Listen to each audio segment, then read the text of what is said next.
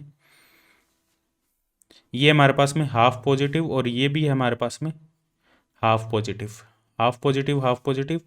एक है हमारे पास में, ये मैंने यहाँ पे गलत लिख रहा, किसी ने मेरे को गलत भेज दिया था।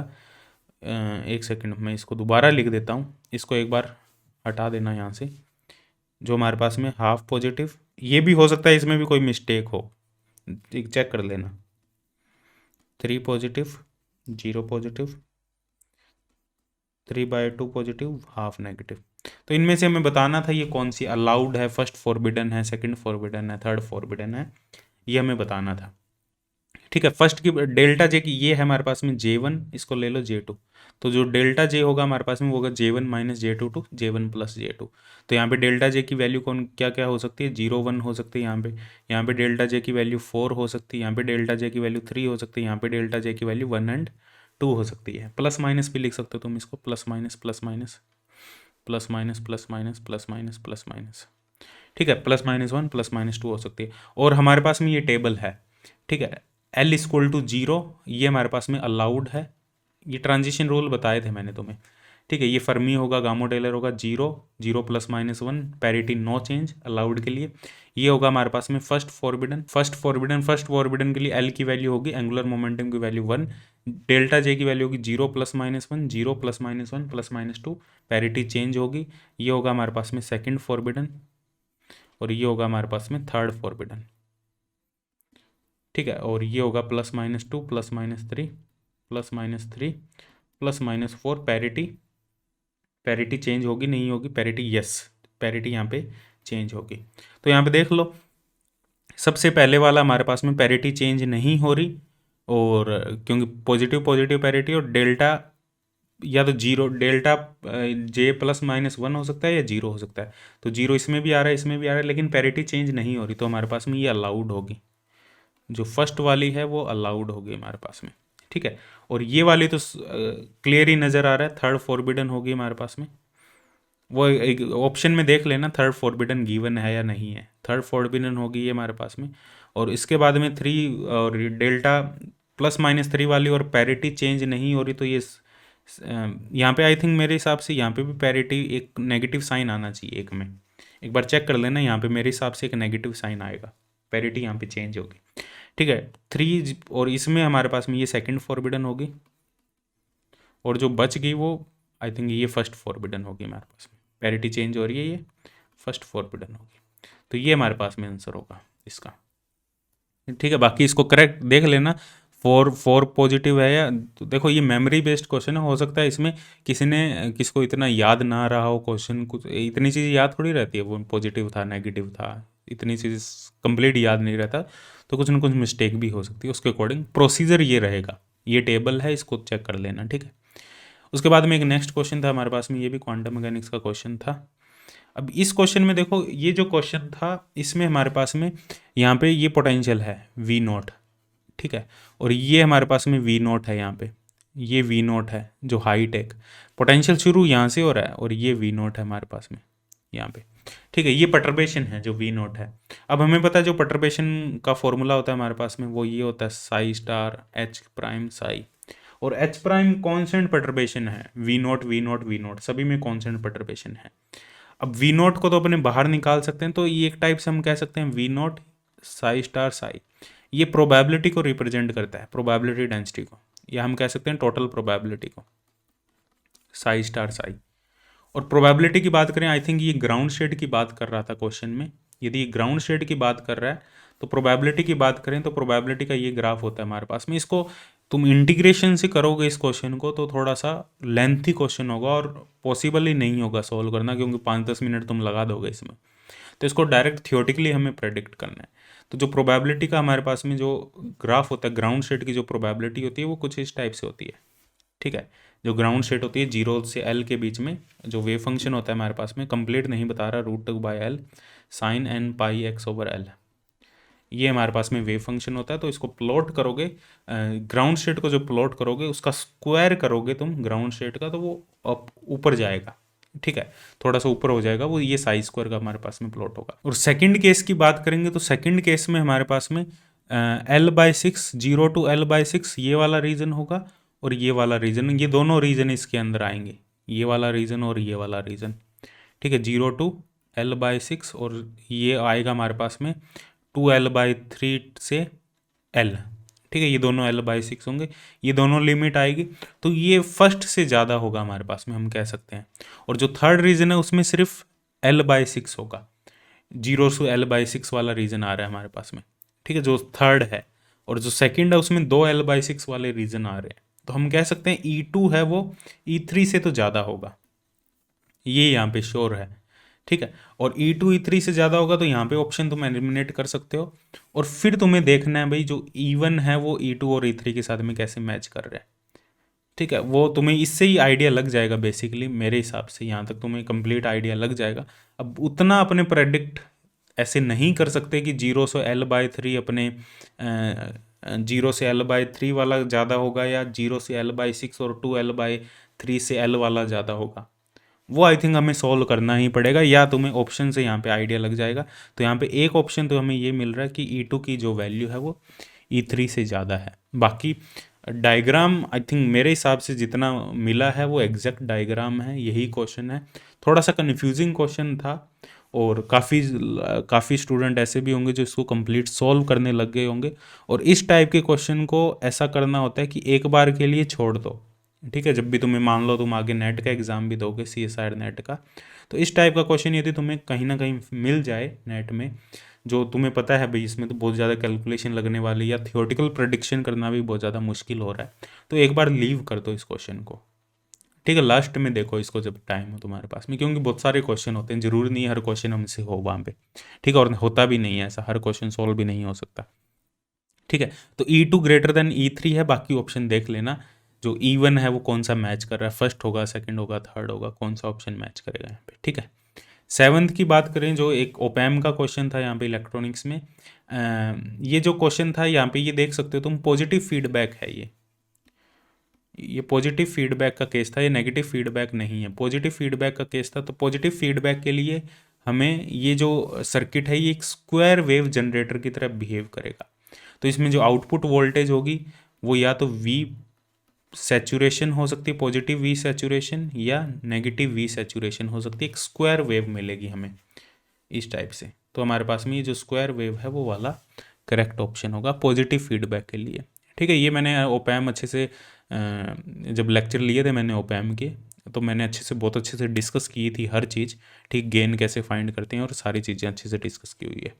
ठीक है, बाकी ये क्वेश्चन ये था हमारे पास में, क्वेश्चन नंबर 8। कम्यूटेशन हमें बताने थे, कौन कौन से कम्यूटेशन। आई थिंक मेरे हिसाब से MSQ टाइप का क्वेश्चन था, मुझे पता नहीं, मेरे को तो डायरेक्ट क्वेश्चन मिला भाई MSQ है या MCQ है, मेरे को पता नहीं कौन सा है। पर मैं यहाँ पे चारों के चारों मैं बता देता हूँ रिजल्ट क्या होंगे। J² का JZ के साथ में 0 होगा कम्यूटेशन। ये हमने थ्योरी लेक्चर में भी किया हुआ अच्छे से। ठीक है, जिन्होंने कोर्स लिया हुआ है वहाँ पे भी हमने अच्छे से, मैंने ये सारे कम्यूटेशन रिलेशन तुम्हें लिखवाए हैं। J² का JZ के साथ में करोगे, यहाँ पे J² का LZ के साथ में यहाँ कन्फ्यूजन हो सकती है स्टूडेंट को। वो कैसे करेंगे, J² क्या होगा हमारे पास में L² + S² + 2L.S। ठीक है, और L.S का L² का LZ के साथ में 0 होगा, S² का LZ के साथ में 0 होगा, बट L.S का LZ के साथ में नॉन 0 होगा। ये गेट 2014 में भी एक क्वेश्चन आया हो जो मैंने असाइनमेंट में भी करवाया तुम्हें कंप्लीट। गेट 2014 में ये क्वेश्चन PYQ में तुम देख सकते हो, वहाँ ऐसा क्वेश्चन नहीं आया था, वहाँ आया था कि L.S है वो किसके साथ में कम्यूट करेगा, किसके साथ में कम्यूट नहीं करेगा। तो ये क्वेश्चन बहुत अच्छे से करवाया हूँ मैंने। तो L.S है वो LZ के साथ में कम्यूट नहीं करेगा, L.S SZ के साथ में कम्यूट नहीं करेगा, L.S है वो JZ के साथ में कम्यूट करेगा। ठीक है, ये जो ये है ये तुम प्रूफ कर सकते हो, मैं यहाँ पे कंप्लीट प्रूफ नहीं करने वाला, क्योंकि इसको L.S को तुम लिख सकते हो LX SX LY SY + LZ SZ, उस टाइप से लिख के तुम इसको सोल्व कर सकते हो। ठीक है, तो यहाँ पे देखें तो ये हमारे पास में नॉन 0 होगा, बाकी सारे 0 होंगे। LZ JZ आपस में कम्यूट करेंगे, L² J² आपस में कम्यूट करेंगे, सब कम्यूट करेंगे, बट ये जो सेकंड वाला है हमारे पास में J² LZ ये कम्यूट नहीं करेगा। ठीक है, बाकी कम्यूट करेंगे। ठीक है, फिर भी तुम्हें कोई डाउट लग रहा हो इसमें, सर यहाँ पे आपने मिस्टेक की, तो मेरे को एक बार बता देना। ठीक है, और ये भी चेक कर लेना भाई यही ऑप्शन गिवन थे या कुछ और गिवन था, क्योंकि जैसे मेरे को क्वेश्चन मिले उस हिसाब से मैंने यहाँ पे तुम्हें सॉल्व करके बता दिया। ठीक है, एक क्वेश्चन ये था हमारे पास में, ये भी परटर्बेशन थ्योरी का क्वेश्चन था। 2/L ये हमें वेव फंक्शन गिवन था, NX πx/2L NY πy/2L 2/L 2 dimension का क्वेश्चन था, और ये हमें परटर्बेशन गिवन थी। और फर्स्ट एक्साइटेड स्टेट के लिए हमें करेक्शन एनर्जी करेक्शन कैलकुलेट करनी थी। फर्स्ट एक्साइटेड स्टेट के लिए, फर्स्ट एक्साइटेड स्टेट हमें पता है डीजनरेट स्टेट है फर्स्ट एक्साइटेड स्टेट, क्योंकि NX की और NY की वैल्यू क्या है 1 2 2 1। डीजनरेट स्टेट है तो हमें एक यहाँ पे मैट्रिक्स बनानी पड़ेगी। ठीक है, और मैट्रिक्स को सॉल्व करना पड़ेगा। जेटली में सेम क्वेश्चन तुम्हें मिल जाएगा। अब क्वेश्चन नंबर तो मेरे को याद नहीं, असाइनमेंट में ये क्वेश्चन मैंने सेम डाला हुआ है, क्वांटम के असाइनमेंट में डाला हुआ है ये क्वेश्चन मैंने। जेटली में सेम क्वेश्चन तुम्हें देखने को यहाँ पे मिल जाएगा, सोल्व्ड प्रॉब्लम में ये क्वेश्चन तुम्हें देखने को मिल जाएगा। ठीक है, ये देख लेना, जेटली में मिल जाएगा कंप्लीट, इसका सोल्यूशन भी मिल जाएगा तुम्हें। डिस्कस करते हैं नेक्स्ट क्वेश्चन। नेक्स्ट क्वेश्चन था हमारे पास में, हमें एक्शन कैलकुलेट करना था। ये पार्टिकल है जिसको इसको अपने 1 मीटर हाइट से ड्रॉप कर रहे थे, 1 kg का पार्टिकल है, और 1 एक्शन कैलकुलेट करना था। एक्शन का जो फॉर्मूला होता है वो ये होता है T1 से T2 LDT। L होता है लेग्रांजन, तो सबसे मेन रीजन यही था लेग्रांजन फाइंड आउट करना। लेग्रांजन क्या होता है, kinetic energy minus potential energy. Kinetic energy 12mv², potential energy mgh। h की वैल्यू यहाँ पे है 1 मीटर, m की वैल्यू है 1। ठीक है, और जो वेलोसिटी है यहाँ पे वो क्या है u + gt, और ऊपर से ड्रॉप कर रहे हैं तो पहले रेस्ट पे था, इनिशियल वेलोसिटी इसकी 0 है। ठीक है, तो ये आ जाएगा v = gt। ठीक है, तो L क्या आ जाएगा 12mg² t²। m की वैल्यू यहाँ पे 12mg² t², और यहाँ पे जो पोटेंशियल एनर्जी H की वैल्यू हमने 1 पुट कर दी, M की वैल्यू भी 1 पुट कर दो तो ओनली G रह जाएगा ये। और हमें यहाँ पे लिमिट क्या लेनी है, यहाँ पे जो लिमिट है T1 से T2, इनिशियल टाइम है 0 से लेके जो टाइम होगा वो होगा T। और T टाइम कैसे निकालेंगे, T टाइम कौन सा होगा, जितने टाइम में ये यहाँ पे नीचे पहुँच रहा है ग्राउंड पे, कितना टाइम ले रहा है वो यहाँ से निकल जाएगा। Equation of motion, second equation of motion से, न्यूटन की second equation of motion, displacement equal to U T plus half G T square, U zero है, इनिशियल वेलोसिटी जीरो है, जो डिस्प्लेसमेंट है वो 1 है, टोटल जो हाइट है वो 1 मीटर है, half G T square. Acceleration यहाँ पे पॉजिटिव होगा, एक्सेलरेशन क्योंकि पार्टिकल है डाउनवर्ड जा रहा है, गिर रहा है पार्टिकल, एक्सेलरेशन पॉजिटिव क्योंकि वेलोसिटी लगातार इंक्रीज कर रही है उसकी, इस वजह से एक्सेलरेशन पॉजिटिव है। तो टाइम यहाँ से निकाल लेंगे, तो उसको नीचे पहुँचने में इतना टाइम लगा, √2/g। इस टाइम की वैल्यू यहाँ पुट कर दोगे, एल की वैल्यू ये पुट कर दोगे, एम की वैल्यू 1 पुट कर दोगे, ठीक है। इंटीग्रेट कर दोगे, इंटीग्रेट करके ये आएगा -1/3 √2g, √2g इंटू -1/3। ये हमारे पास में एक्शन निकल के आ जाएगा, ठीक है। बहुत ईजी है, डिफिकल्ट नहीं है क्वेश्चन। डिस्कस करते हैं नेक्स्ट क्वेश्चन। नेक्स्ट क्वेश्चन है कि ये था हमारे पास में इलेक्ट्रोमैग्नेटिक थ्योरी का, पल्स विड्थ तुम्हें दी थी 10⁻³ सेकेंड, ठीक है, और मोमेंटम तुम्हें गिवन था अनसर्टेनिटी प्रिंसिपल से 10⁻⁻n, n बताना था। आई थिंक ये क्वेश्चन मुझे स्टूडेंट ने भेजा था कि ऐसा कुछ गिवन है, तो पल्स विड्थ गिवन है, इसका मतलब सेकंड में गिवन है वो, ठीक है। जो पल्स विड्थ गिवन है आई थिंक वो सेकंड इनवर्स में गिवन है, सेकंड इनवर्स में गिवन थी हमारे पास में, तो ये हम कह सकते हैं ये डेल्टा म्यू है हमारे पास में, 10⁻³ सेकंड इनवर्स, ये सेकंड इनवर्स में गिवन है मेरे हिसाब से, या सेकंड में गिवन थी, सेकंड इनवर्स में गिवन थी मेरे हिसाब से। यदि सेकंड इनवर्स है तो डेल्टा म्यू होगा, यदि सेकंड गिवन है फिर डेल्टा टी होगा ये, ठीक है, देख लेना। वैसे मेरे हिसाब से ये सेकंड इनवर्स होना चाहिए, यहाँ पे सेकंड इनवर्स होगा, सेकंड इनवर्स है, इसका मतलब ये डेल्टा म्यू है, डेल्टा म्यू हमें गिवन है, एनर्जी हमें पता है ΔP²/2m होता है, तो डेल्टा ई को अपने लिख सकते हैं h डेल्टा म्यू ΔP²/2m, तो हम कह सकते हैं जो डेल्टा पी होगा वो प्रोपोर्शनल होगा डेल्टा म्यू की पावर हाफ, और डेल्टा म्यू कितना है हमारे पास में 10⁻⁻3, तो ये 3/2 हो जाएगा, तो 10⁻⁻n है, n की वैल्यू मे भी 3/2 हो सकती है यदि ये डेल्टा म्यू है तो, ठीक है। एक बार इसको, ये सेकंड इनवर्स है, इसको एक बार कंफर्म कर लेना, तो इसका जो आंसर है मेरे हिसाब से ये होना चाहिए 3/2, ठीक है। बाकी इसको चेक कर लेंगे और वेरीफाई कर लेंगे, जब जो रिस्पॉन्स शीट आएगी तब देख लेंगे स्कोर, ठीक है।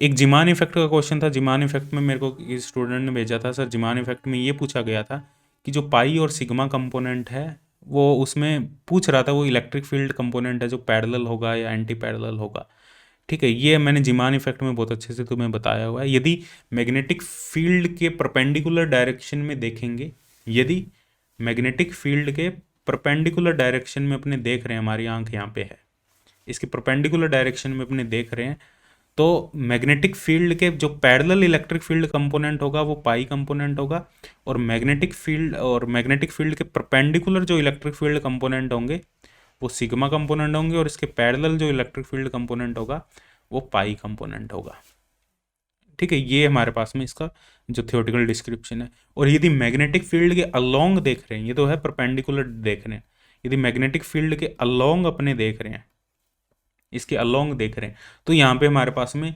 दो ही टाइप के हमें कंपोनेंट मिलते हैं, एक हमारे पास में राइट हैंडेड, एक लेफ्ट हैंडेड, यहाँ पे 3 कंपोनेंट नहीं मिलते फिर हमें, ठीक है। एक राइट हैंडेड मिलता है क्लॉकवाइज, एक हमें मिलता है एंटी क्लॉकवाइज, उसमें फिर पाई सिग्मा नहीं मिलते हमारे पास में, ठीक है। एक लेफ्ट हैंडेड, एक राइट हैंडेड, 2 कंपोनेंट देखने को मिलते हैं यदि अलोंग देख रहे हैं अपने, ठीक है। ये परपेंडिकुलर वाला था अपने, ठीक है, तो परपेंडिकुलर वाला देख लेना, वो आई थिंक एमएसक्यू टाइप का क्वेश्चन हो सकता है मेरे हिसाब से, ये जितना मेरे को लग रहा है, ठीक है। इसमें तुमसे काफ़ी वो पूछा होगा, ठीक है, कौन कौन से रिजल्ट्स, मतलब कौन कौन से सही है कौन से गलत है, ऐसा कुछ पूछा होगा तुमसे, ठीक है। एक क्वेश्चन ये था फॉर मैजिक नंबर से रिलेटेड कोई क्वेश्चन था, मेरे को कह रहा था, और ये क्वेश्चन किसी ने मेरे को दोबारा भी भेजा था, सर कोई इसमें एक 3 डायमेंशन वेल दिया था, 3 डायमेंशनल वेल दिया था हमें, 3 डायमेंशन पोटेंशियल वेल दिया था हमें, जिसके लिए जो एनर्जी है हमारे पास में वो है nx² + ny² + nz²। इसके लिए हमें बताना था पाई स्क्वायर, यदि अपने न्यूक्लियर पोटेंशियल को 3 डायमेंशन वेल कंसिडर करें तो हमें बताना था यहाँ पे जो मैजिक नंबर हमें मिलेंगे, जो शेल बनेंगे वो किस टाइप के शेल बनेंगे। अब एल डॉट ऐसे इंट्रैक्शन से जो शेल बन रहे थे वो इस टाइप के मैजिक नंबर हमें मिल रहे थे, लेकिन यदि न्यूक्लियर पोटेंशियल को अपने ये कंसीडर करें 3 डायमेंशन पोटेंशियल वेल, तो हमें शेल कैसे मिलेंगे, हमें मैजिक नंबर किस टाइप के मिलेंगे, ऐसा क्वेश्चन था ये। तो हमें पता है इसकी जो ग्राउंड स्टेट होती है, सबसे पहले इसकी जो ग्राउंड स्टेट होती है वो होती है हमारे पास में 1 1 1, NX NY NZ की वैल्यू 1 होती है। इसकी जो फर्स्ट एक्साइटेड स्टेट होती है वो ट्रिपली डीजनरेट होती है, 1 2 1, 1 1 2 भी हो सकती है, 1 2 1 भी हो सकती है, 1 1 2 भी हो सकती है। और जो इसकी सेकंड एक्साइटेड स्टेट होगी वो भी ट्रिपली डीजनरेट होगी, 1 1 3, 1 3 1, ठीक है, 1 1 3, 1 1 3 होगा ना, 3 9 + 1 + 1 11, 4 4 8 9, हाँ ठीक है, ये आएगी हमारे पास में नेक्स्ट एक्साइटेड स्टेट। ठीक है, तो यहाँ पे दो दो इलेक्ट्रॉन भर सकते हैं, दो पार्टिकल डाल सकते हैं, यहाँ पे दो, यहाँ पे दो, यहाँ पे दो, यहाँ पे दो, यहाँ पे दो, यहाँ पे दो डाल सकते हैं। तो ये कितना होंगे, इसमें दो होंगे, इसमें छः होंगे, इसमें छः होंगे। तो यहाँ पे मैजिक नंबर क्या बनेगा, दो, 2 और 6 8, 8 और 6 14, ये हमारे पास में मैजिक नंबर देखने को मिलेंगे।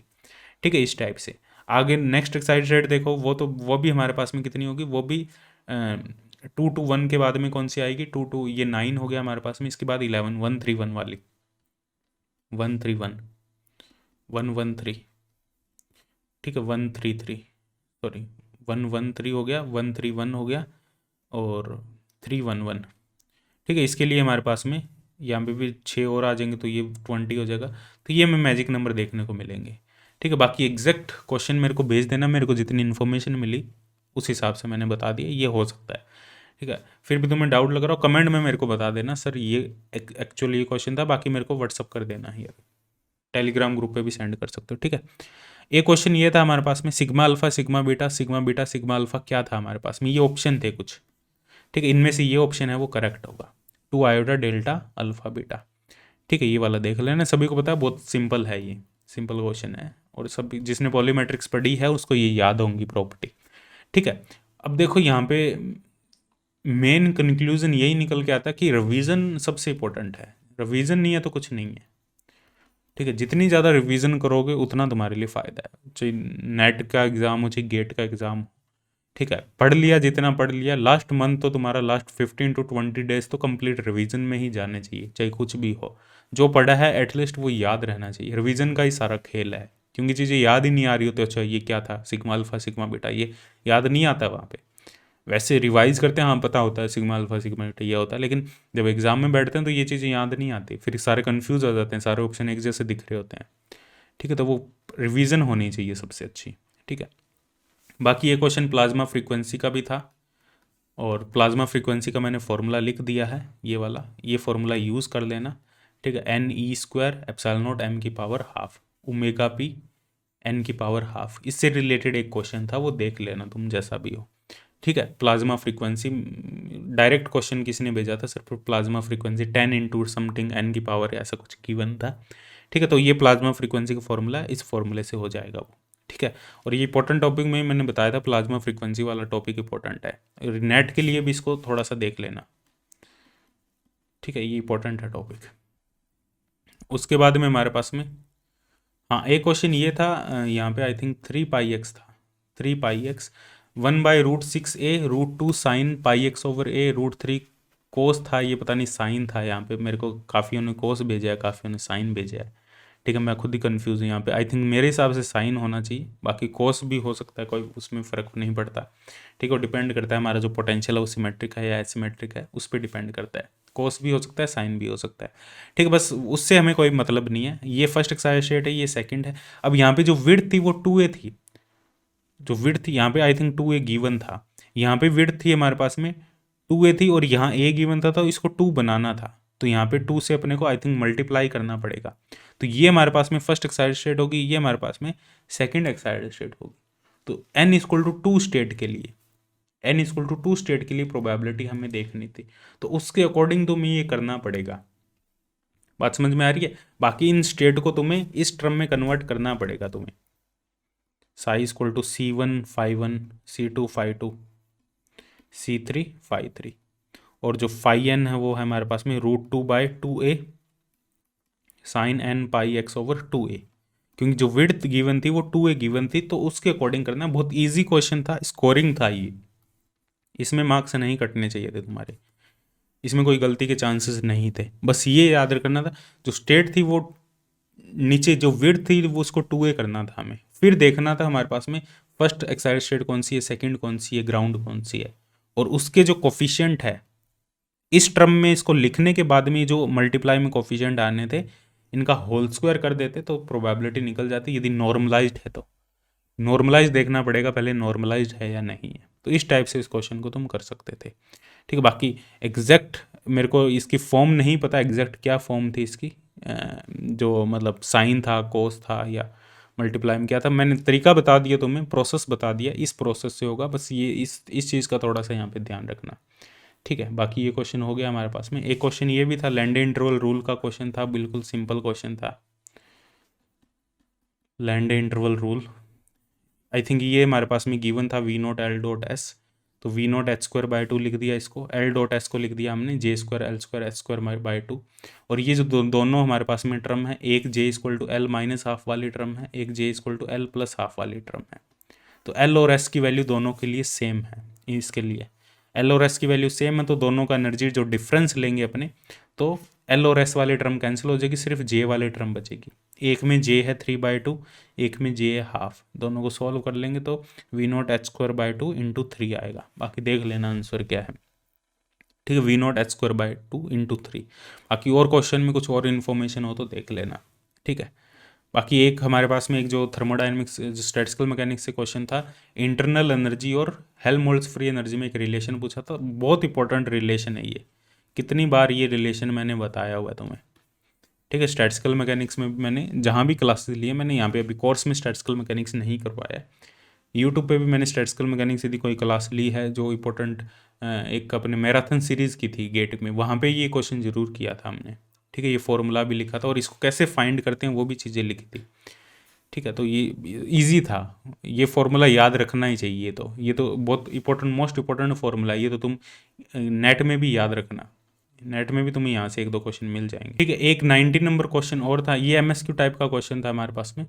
इसमें ये गिवन था एफ एंड जी यदि कॉन्स्टेंट ऑफ मोशन है, तो हमें बताने थे, कुछ ऑप्शन गिवन थे हमें, जो क्या एफ जी भी कॉन्स्टेंट ऑफ मोशन होगा, ऐसे ऑप्शन गिवन थे हमारे पास में। तो यहाँ पे हमें बताना था, तो यदि F and G constant of motion है, इसका मतलब एफ का एच के साथ में कम्यूटेशन जो पॉइजन ब्रैकेट है 0, जी का एच के साथ में पॉइजन ब्रैकेट 0 है। और ये हमें पता है जैकोबी आइडेंटिटी, जैकोबी आइडेंटिटी का यहाँ पे यूज़ करना था। जैकोबी आइडेंटिटी का यूज़ करके ये दोनों टर्म थी वो 0 हो जाएगी हमारे पास में, ये टर्म सर्वाइव करेगी। और ये टर्म हमारे पास में यदि 0 है, इसका मतलब जो एफ एंड जी है उसका पॉइजन ब्रैकेट है वो भी कॉन्स्टेंट ऑफ मोशन है। तो ये ऑप्शन यहाँ पे करेक्ट ऑप्शन होगा। एफ एंड जी का जो पॉइजन ब्रैकेट है वो भी हमारे पास में कॉन्स्टेंट ऑफ मोशन होगा, ठीक है। ये देख लेना, ये ऑप्शन है हमारे पास में। फिर उसके बाद में एक क्वेश्चन और था हमारे पास में, क्वेश्चन नंबर 21। यदि हमारे पास में 2D फोटोन का केस था हमारे पास में 2 डायमेंशन, और हमें पूछा था जो हमारे पास में डेंसिटी ऑफ स्टेट है वो ओमेगा पे कैसे डिपेंड करती है, ओमेगा की पावर हमें पूछी थी, ओमेगा की पावर क्या होगी हमारे पास में, ये हमारे पास में क्वेश्चन था। और डेंसिटी ऑफ स्टेट का एनर्जी के साथ में हमें रिलेशन पता है, और मोस्ट इंपॉर्टेंट रिलेशन है e⁻d/s-1।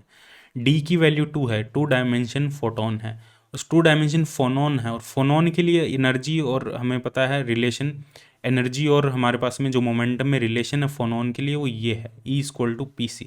ये कैसे आता है, क्योंकि ओमेगा प्रोपोर्शनल टू के होता है हमारे पास में, ठीक है। फोनोन के लिए ओमेगा प्रोपोर्शनल टू के होता है, इसका मतलब H cut omega proportional to H cut के। तो यहाँ से कह सकते हैं एनर्जी प्रोपोर्शनल टू पी होती है हमारे पास में, एनर्जी प्रोपोर्शनल टू पी है तो। और हमारे पास में एक रिलेशन होता है ई प्रोपोर्शनल टू पी की पावर एस। तो ये जो एस होता है वो पी की पावर होती है, यहाँ पे जो एस लिखा है ये पी की पावर होती है। तो पी की पावर क्या है, पी की पावर है हमारे पास में एस की जो वैल्यू है वो 1 है, एस की वैल्यू 1 है हमारे पास में, इसका मतलब एस की वैल्यू 1 है, इसका मतलब ये आ जाएगा 2/1 - 1, तो ई की पावर 1। तो जी ई प्रोपोर्शनल टू ई होगा, और ई है एच कट ओमेगा, तो ई एच कट ओमेगा, इसका मतलब जी ई प्रोपोर्शनल टू ओमेगा होगा हमारे पास में। तो ये करेक्ट ऑप्शन होगा, यहाँ पे देख लेना ये क्वेश्चन, ठीक है। नेक्स्ट क्वेश्चन है हमारे पास में, नेक्स्ट क्वेश्चन 22 क्वेश्चन नंबर 22। दो पार्टिकल है एक दूसरे को अप्रोच कर रहे हैं 0.5c से 0.5c से, तो हमें बताना था फर्स्ट पार्टिकल की क्या एनर्जी होगी फर्स्ट पार्टिकल के रिस्पेक्ट में। एनर्जी का ये रिलेटिविस्टिक केस है, तो एनर्जी का जो फॉर्मूला है गामा, ये हमारे पास में गामा m0c², ये हमारे पास में एनर्जी का फॉर्मूला है। तो इस गामा की जो वैल्यू है वो निकालने के लिए हमें क्या करना पड़ेगा, 1 - v²/c², ये गामा होता है। और यहाँ पे जो v होता है वो रिलेटिव स्पीड है, जो रिलेटिव वेलोसिटी का हमारे पास में फॉर्मूला है वो है ux+v1 माइनस ux v/c²। ये फॉर्मूला हमें यूज़ करना था, तो यहाँ से रिलेटिव वेलोसिटी है वो निकल के आ जाएगी हमारे पास में। ux 0.5c और जो सामने वाला पार्टिकल आ रहा है वो 0.5c से आ रहा है हमारे पास में। 1 + 0.5 0.5। कॉन्सेप्ट नहीं बता रहा मैं यहाँ भी कैसे ये फॉर्मूला यूज़ हुआ, आंसर बता रहा हूँ डायरेक्ट, बहुत ज़्यादा टाइम वेस्ट करने की जरूरत नहीं है। v = 4/5c आएगा हमारे पास में। एनर्जी का जो फॉर्मूला है गामा m0c², m0c², यहाँ पे गामा की वैल्यू पुट करोगे तो ये आएगा 5/3 m0c²। ठीक है, ये हमारे पास में यहाँ पे करेक्ट आंसर होगा। क्लियर है, कोई दिक्कत नहीं। सिंपल क्वेश्चन था, बहुत स्कोरिंग था ये, तो कुछ भी नहीं है इस क्वेश्चन में, 1 मिनट का क्वेश्चन है। ठीक है, डिस्कस करते हैं next question. Next question I think हमारे पास में क्वेश्चन नंबर 22। उसके बाद में हमारे पास में जो नेक्स्ट क्वेश्चन है वो है हमारे पास में, हाँ, एक क्वेश्चन मैथमेटिकल फिजिक्स का ये क्वेश्चन था, ऑर्थोगोनल मैट्रिक्स थी। क्वेश्चन नंबर 23 ऑर्थोगोनल मैट्रिक्स थी हमारे पास में। और ऑर्थोगोनल मैट्रिक्स के लिए हमें पूछा था इंडिपेंडेंट नंबर ऑफ इंडिपेंडेंट जो कंपोनेंट होंगे वो होंगे हमारे पास में n(n-1/2)। ठीक है, डायरेक्ट याद रखना था, ये तो सभी ने किया होगा ये क्वेश्चन। ठीक है, नेक्स्ट है हमारे पास में क्वेश्चन नंबर 24। ये था फोरियर ट्रांसफॉर्म का एक क्वेश्चन था हमारे पास में। क्वेश्चन ये था जीके हमें गिवन था fx e⁻i⁴kx। तो ये MSQ टाइप का क्वेश्चन था, तो तुमसे पूछा था इनमें से जो सही ऑप्शन होगा, पूछा था क्या हमारे पास में जो जीके है वो g-k के इक्वल होगा या नहीं होगा। ठीक है, एक तो ये हमारे पास में पॉइंट था, फर्स्ट पॉइंट। सेकंड पॉइंट ये था जो जीके है वो -g⁻k के इक्वल होगा if fx is purely imaginary. एक ये हमारे पास में पॉइंट था, तो ये दोनों पॉइंट है वो करेक्ट पॉइंट होंगे यहाँ पे। जीके यहाँ पे देख सकते हो तुम, यहाँ पे भी कोई लाइन लिखी हुई होगी मेरे हिसाब से, यहाँ पे कुछ लिखा हुआ होगा fx है वो प्योरली इमेजिनरी, जो fx है वो इमेजिनरी नहीं है, ऐसा कुछ लिखा हुआ होगा जरूर यहाँ पे। ठीक है, कंप्लीट क्वेश्चन सामने आएगा तब एग्जैक्ट पता लगेगा।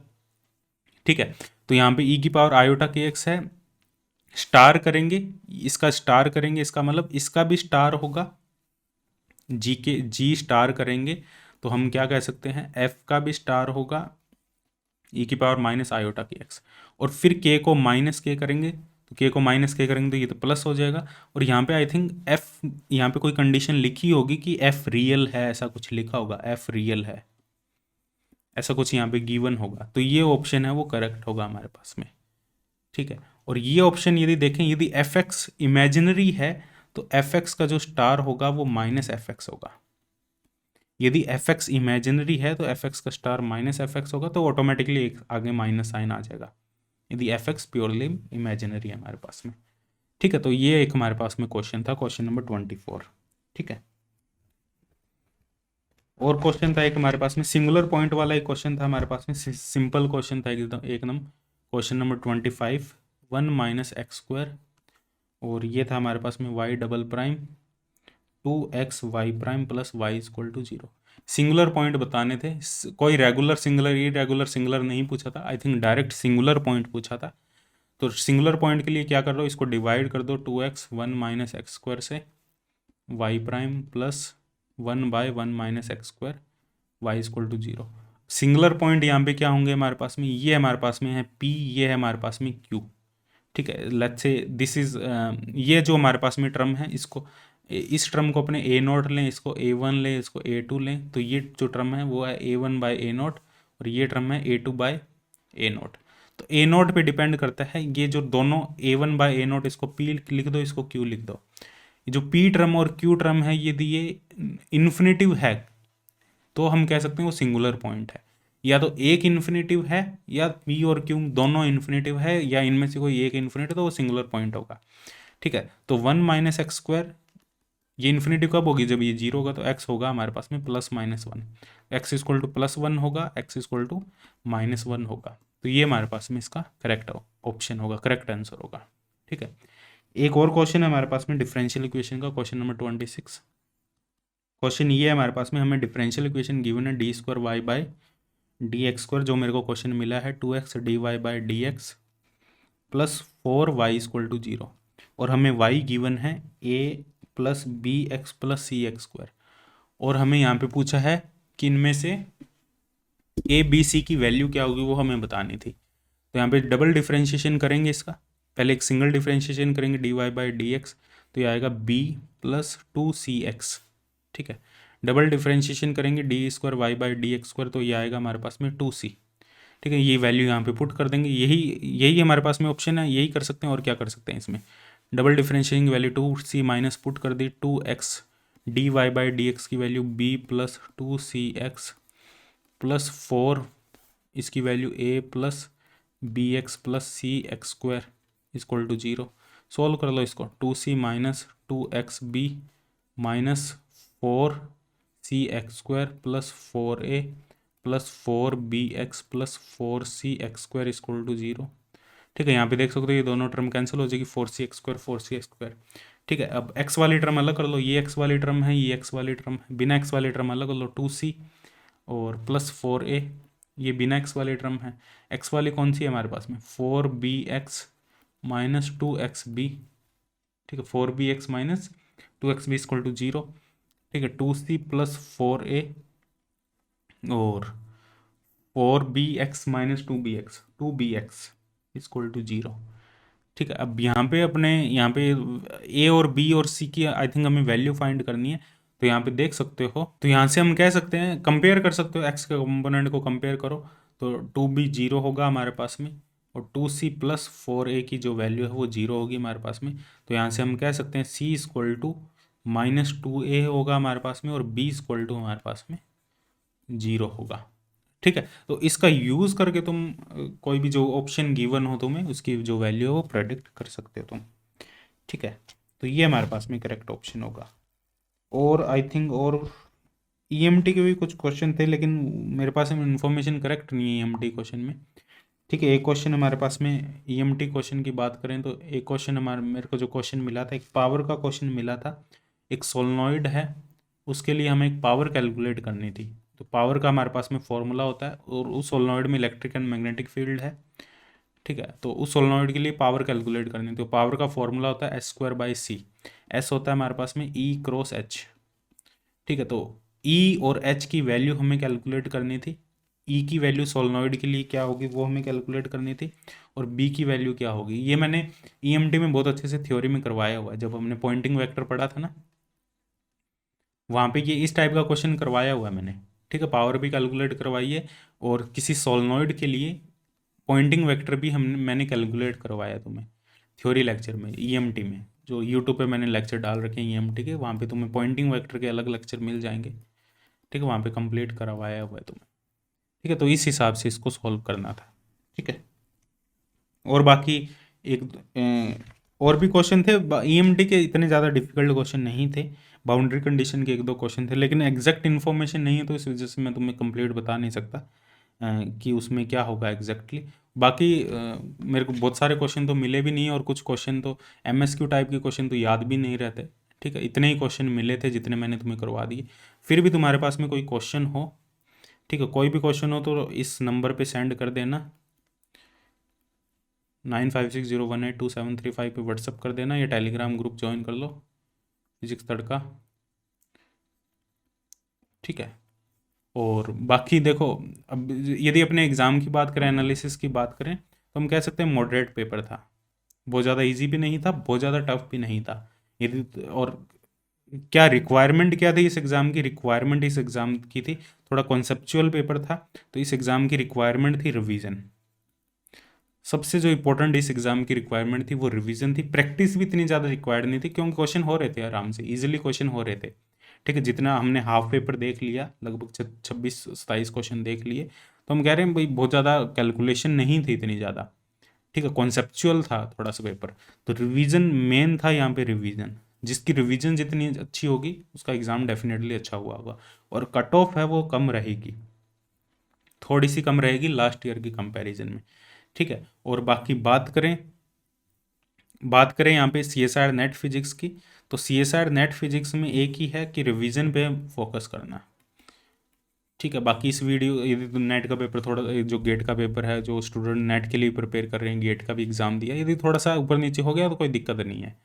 ठीक है, होता रहता है एग्ज़ाम में। और कई बार ऐसा होता है कि हमारा दिमाग उस टाइम पे सही नहीं चल रहा होता है, ठीक, कैसी सिचुएशन होती है उस टाइम पे, बहुत सारी चीज़ें मैटर करती है, ठीक है। लेकिन मेन फोकस तुम्हारा CSR नेट पे होना चाहिए, बाकी चीज़ों को, सब चीज़ों को भूल जाओ क्या कर रहे हो, बस एक दिन का टाइम है, थोड़ा सा रिलैक्स रहो, ठीक है। और आगे से जो स्टूडेंट आगे मतलब नेक्स्ट एग्ज़ाम को टारगेट कर रहे हैं, इसको टारगेट नहीं कर रही तो ऐसे ही दिया था, ठीक है, तो उनको इस एग्ज़ाम से यही सीखना चाहिए कि रिवीजन, ठीक है, सबसे मस्ट है। उसके बाद में तुम्हें जो सिलेबस, देखो सिलेबस भी इसने सब कुछ कवर किया है, ऐसा नहीं है कुछ पोर्शन बहुत ज़्यादा ही आ गया, कुछ पोर्शन बिल्कुल भी नहीं आया, कंप्लीट सिलेबस भी कवर किया है।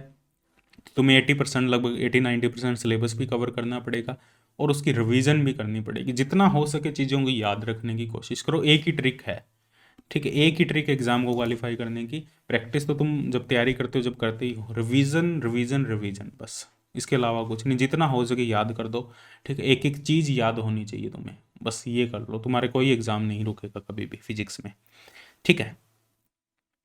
इसके अलावा कोई भी डाउट हो, कुछ भी पूछना चाहते हो पूछ सकते हो, डायरेक्ट कांटेक्ट कर सकते हो। यहाँ पे मैसेज डाल देना मेरे को इस नंबर पे जो मैंने यहाँ पे लिखा है, मैं यहाँ पे देख लूँगा मैसेज, ठीक है। बाकी और भी जो क्वेश्चन है वो मेरे को बता देना, इनमें भी तुम्हें हाँ ऑब्वियसली डाउट लगेंगे क्योंकि मेमोरी बेस्ड क्वेश्चन है, कंप्लीट इन्फॉर्मेशन नहीं है हर एक क्वेश्चन के बारे में, तो हो सकता है इसमें काफ़ी गलतियाँ हो, और हो सकता है होगी, हो सकता है क्या होगी, काफ़ी गलतियाँ हो सकती हैं यहाँ पे। एक आइडिया मिल गया होगा तुम्हें कैसे प्रोसीजर फॉलो करना, और बहुत इजी क्वेश्चन थे, ऐसे भी नहीं है कि सारे ही टफ थे, कुछ क्वेश्चन टफ थे और कुछ क्वेश्चन इजी भी थे, ऐसी बात नहीं है, ठीक है। मॉडरेट लेवल का पेपर था, ठीक है।